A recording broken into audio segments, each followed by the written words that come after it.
Hi viewers, welcome to our channel. ప్రస్తుతం మనతో పాటు సీనియర్ జర్నలిస్ట్ దాము బాలాస్ సార్ వాటితో ఒకసారి మాట్లాడదాం. సార్ నమస్కారం. సార్, ఏపీలో ఎలక్షన్స్ తర్వాత మనం ఎటువంటి వైలెన్స్ జరుగుతుందో మనం చూస్తున్నాం సార్. ఈ నేపథ్యంలో పెద్దారెడ్డి గారు కిడ్నాప్ అయ్యారు అన్న ఒక వార్త హల్చల్ చేస్తుంది. అదేవిధంగా వైసీపీకి చెందిన ఇద్దరు ఎమ్మెల్యేలు కూడా అజ్ఞాతంలోకి వెళ్ళిపోయారన్న వార్త కూడా రావడం చూస్తున్నాం సార్. అసలు ఏం జరుగుతుంది అంటారు సార్? ఇప్పుడు ఆంధ్రప్రదేశ్లో కనీసం కొంతవరకు అల్లర్లు తగ్గాయి. దాని మీద ఈసీ కూడా సీరియస్ అయింది. ఇటు డీజీపీని, సిఎస్ జవహర్ రెడ్డిని ఢిల్లీ పిలిపించుకొని వాళ్ళు మొత్తం నివేదికలు అవన్నీ తెప్పించుకున్నారు. దాని నుంచి వాళ్ళు సిట్టు వేశారు. సిట్టు వేసి ముందేం చేశారంటే ఇమ్మీడియట్గా ఇటు పల్నాడు ఎస్పీ ఆయన గరికపాటి బిందుమాధవ్ ఆయన్ను సస్పెండ్ చేశారు. తర్వాత అనంతపురం ఎస్పీ అమిత్ బర్దర్ వీళ్ళిద్దరిని సస్పెండ్ చేశారు. తిరుపతి ఎస్పీని, తర్వాత పల్నాడు కలెక్టర్ శివశంకర్ వీళ్ళిద్దరినేమో ట్రాన్స్ఫర్ చేశారు. అట్లాగే ఇంకొందరు మందిని కూడా సస్పెండ్ చేశారు. సో యాక్చువల్గా ఇది జరగడానికి కారణం అందరూ కూడా ఇప్పుడు చెప్తున్నది ఏంటంటే ఈవెన్ సిఎస్, డీజీపీ కానీ వైసీపీ వాళ్ళు కానీ చెప్తున్నారు. ప్రధానంగా ఈసీ ఎవరినైతే నియమించిందో పోలీస్ ఆఫీసర్ కొత్తగా వాళ్ళ వల్లే ఈ జరిగింది. ఎందుకంటే వాళ్ళు ఇన్ఎఫిషియన్సీ ఒకటి, రెండోది కొంతమంది ఏమో తెలుగుదేశాన్ని సపోర్ట్ చేయడం, కొంతమంది ఏమో వైసీపీకి. ఫర్ ఎగ్జాంపుల్ ఇప్పుడు తిరుపతిలో క్లియర్గా వైసీపీకి సపోర్ట్ చేస్తున్నాడు రమాకాంత్.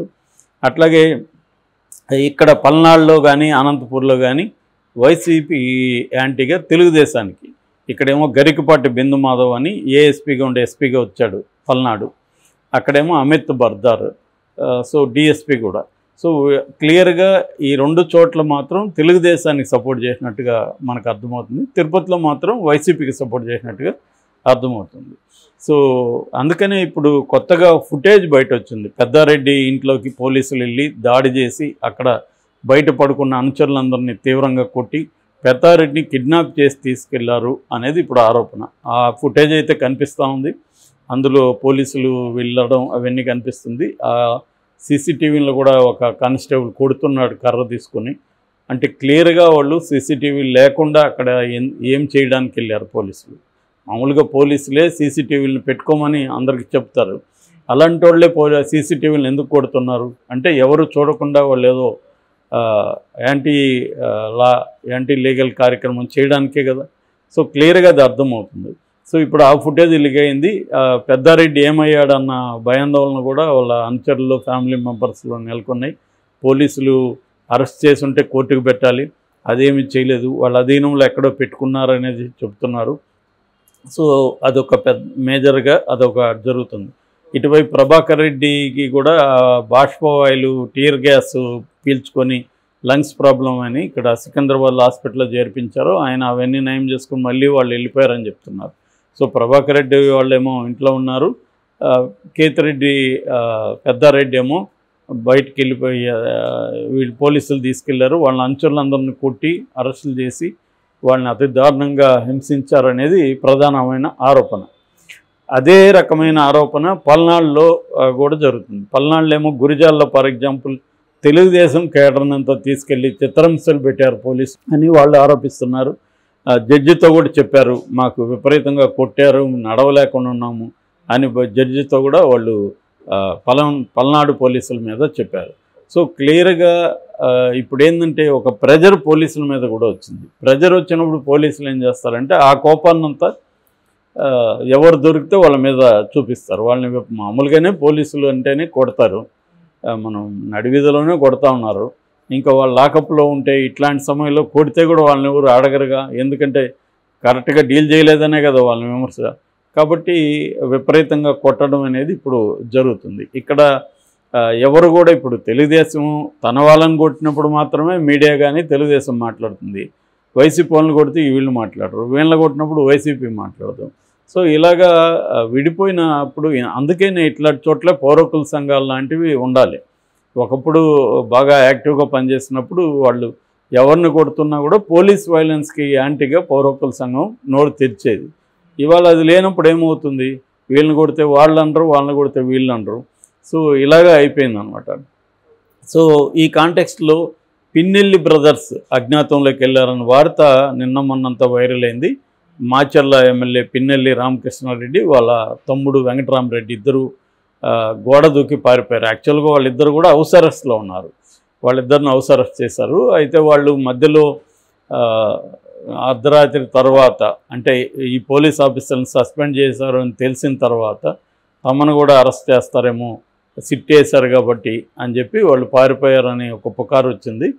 వాళ్ళు గన్మెన్కి తెలియకుండా గోడ దూకి ఇద్దరు బయటకు వచ్చి వాళ్ళ మనుషుల ద్వారా వెహికల్ పెట్టుకొని హైదరాబాద్ వచ్చేసారని. బట్ పిన్నెల్లి రామకృష్ణారెడ్డి నిన్న ఈవినింగ్ అది ఖండించాడు. మేము ఇక్కడ వ్యక్తిగత పని మీద వచ్చాం, నేను ఎక్కడికి పారిపోలేదు, నా అడ్రస్ అంతా పోలీసులకు ఇచ్చాను, అందుబాటులో ఉన్నాను, నేను త్వరలోనే మా చెల్ల కూడా వస్తాను అనేది అతను ఈ ప్రాపగండ ఆపండి, నేను ఎక్కడికి పారిపోలేదని అతను స్టేట్మెంట్ ఇచ్చాడు. సో మరోవైపు సిట్ ఏర్పాటైంది. వినీత్ బ్రిజ్లాల్ అని ఎస్ఐబి చీఫ్ రామాంజనేయుల తర్వాత ఎస్ఐబి ఐజీగా వచ్చాడు. ఆయన ఆధ్వర్యంలో 13 మందితో ఒక సిట్ స్పెషల్ ఇన్వెస్టిగేటివ్ టీంని ఏర్పాటు చేశారు. వీళ్ళకి అందరూ ఎస్పీలు పోలీస్ ఆఫీసర్లు కోఆపరేట్ చేయాలని కూడా ఎన్నికల సంఘం ఆదేశించింది. సో ఇప్పుడు ఈ సిట్ ఆధ్వర్యంలో వీళ్ళు సమగ్ర విచారణ జరిపి ఇంకా ఎక్కడైనా పోలీస్ ఆఫీసర్లు ఏదో ఒక పార్టీతో కుమ్మక్కయి వీళ్ళు వైలెన్స్కి కారణమయ్యారా, వీళ్ళు సరిగ్గా స్పందించలేదా అనేది వీళ్ళు నిర్ధారిస్తారు. అవసరమైన చోట చర్యలు తీసుకునే అధికారం కూడా వీళ్ళకి ఇచ్చారు. అట్లాగే కొత్త ఎఫ్ఐఆర్లు కూడా వీళ్ళు నమోదు చేయొచ్చు, ఆ 5 పవర్స్ కూడా వీళ్ళకి ఇచ్చారు. సో వీళ్ళకి ఇప్పుడు 60 రోజుల టైం ఇచ్చారు. 60 రోజుల్లో సమగ్ర నివేదికను ఈసీకి సబ్మిట్ చేయాలి. ఈసీ దాని మీద చర్య తీసుకునే అవకాశం కనిపిస్తుంది.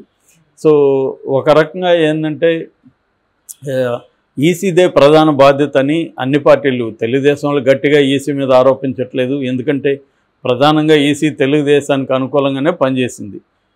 అందుకని మనకు చూస్తే తెలుగుదేశం వాళ్ళు ఈసీ మీద పెద్దగా కంప్లైంట్ చేయలేదు. పోలీసుల్ని ప్రభుత్వాన్ని నిందిస్తున్నారు, కానీ ప్రభుత్వం ఏం చేస్తుంది, ఈసీ ఆధ్వర్యంలో కదా ప్రభుత్వం ఉంది. సో ఈసీని వాళ్ళు నిందించట్లేదంటే అర్థం ఈసీ తెలుగుదేశానికి అనుకూలంగా ఉంది. అందుకని ఇప్పుడు వదిన మరదలు చేసిన పని ఇదని వైసీపీ వాళ్ళు అంటున్నారు. అంటే చంద్రబాబు చెబితే పురంధేశ్వరి ఆ లిస్ట్ అంతా వాళ్ళకి ఇచ్చింది, ఎవరెవరిని తీసేయాలి, అక్కడ ఎవరెవరిని పెట్టాలనేది కూడా వీళ్ళే ఆదేశించారు ఎన్నికల కమిషన్ని. ఎన్నికల కమిషన్ దాన్ని ఫాలో అయింది. స్పెషల్గా అబ్జర్వర్గా వచ్చిన దీపక్ మిశ్రాని వీళ్ళు కొనేశారు తెలుగుదేశం వాళ్ళు. ఎందుకంటే తెలుగుదేశానికి సంబంధించిన మాజీ పోలీస్ ఆఫీసర్ డిన్నర్ పార్టీకి అతను అటెండ్ అయినాకనే మొత్తం మారింది. సో ఈ దీపక్ మిశ్రాని ఇప్పటికి కూడా కంటిన్యూ చేయడం కరెక్ట్ కాదని నిన్న వైసీపీ ఎమ్మెల్యేలు మాజీ మంత్రుల బృందం గవర్నర్ని కలిసి కూడా వినతిపత్రం ఇచ్చారు. సో క్లియర్గా ఇక్కడ మనకు అర్థమవుతుంది ఏమంటే మేజర్గా ఎక్కడైతే తెలుగుదేశం బీజేపీ చెప్పిన వాళ్ళని మార్చి వాళ్ళకి అనుకూలమైన వేశారో అక్కడ ప్రధానమైన గొడవలు జరిగాయి. అది కాకుండా కొన్ని చోట్ల వైసీపీకి సపోర్టుగా, ఫర్ ఎగ్జాంపుల్ తిరుపతిలో కూడా నాని బ్యాచ్ కూడా పులవర్తి నాని, ఆయన తెలుగుదేశం అభ్యర్థి, ఆ బ్యాచ్ మోహిత్ రెడ్డి, అతను ఎవరు చెవిరెడ్డి భాస్కర్ రెడ్డి కొడుకు, అతని మీద కూడా అతను దాడి చేశారు, అతని వెహికల్ని కూడా ధ్వంసం చేశారు. దానికి రిటాలియేట్గా వాళ్ళు కూడా వచ్చారు. అయితే పోలీసులు మాత్రం మోహిత్ రెడ్డి వైపే ఉన్నారనేది ప్రధాన విమర్శ. అందుకని అతన్ని ట్రాన్స్ఫర్ కూడా చేశారు అక్కడ ఎస్పీని. సో క్లియర్గా ఏంటంటే ఇక్కడ మనకి మేజర్గా తెలుగుదేశం వాళ్ళకి అనుకూలంగా ఈసీ ప్రవర్తించింది.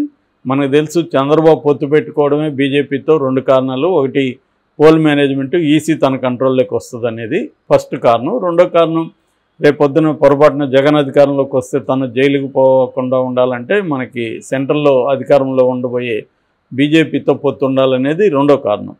అదర్వైజ్ ఆయన పొత్తు పెట్టుకోవాల్సిన అవసరం ఏ రకంగా లేదు. ఎందుకంటే వాళ్ళకి 1% కూడా ఓట్ షేర్ లేదు కాబట్టి పొత్తు పెట్టి 8.8% ఉంది. ఆ 8% వీళ్ళకి మొత్తం పడుతుందా అని కూడా గ్యారంటీ లేదు. సో అటువంటి చోట్ల పొత్తు పెట్టుకొని వాళ్ళకి అన్ని సీట్లు ఇవ్వాల్సిన అవసరం ఉంది. 10 ఎమ్మెల్యే 6 ఎంపీ సీట్లు ఇచ్చేంత పార్టీనా అది. సో క్లియర్గా ఈ 2 కారణాలతో పెట్టుకున్నాడు. అందువల్ల ఆయన కొంత వర్కౌట్ అయింది. చంద్రబాబు ఆ రకంగా పనిచేసింది ఆయన బ్రెయిన్. సో దానికి తగినట్టుగా ఆయన స్ట్రాటజీలు తనకు అనుకూలంగా పనిచేసాయని చెప్పొచ్చు. మనం ఎవరు ఎక్కువ బాధపడుతున్నారో చూస్తేనే అర్థమవుతుంది. వైసీపీ వాళ్ళు ఎక్కువ బాధపడుతూ ఉన్నారు కనబడుతుంది. ఇటు పక్క ఏమీ అంత లేదు.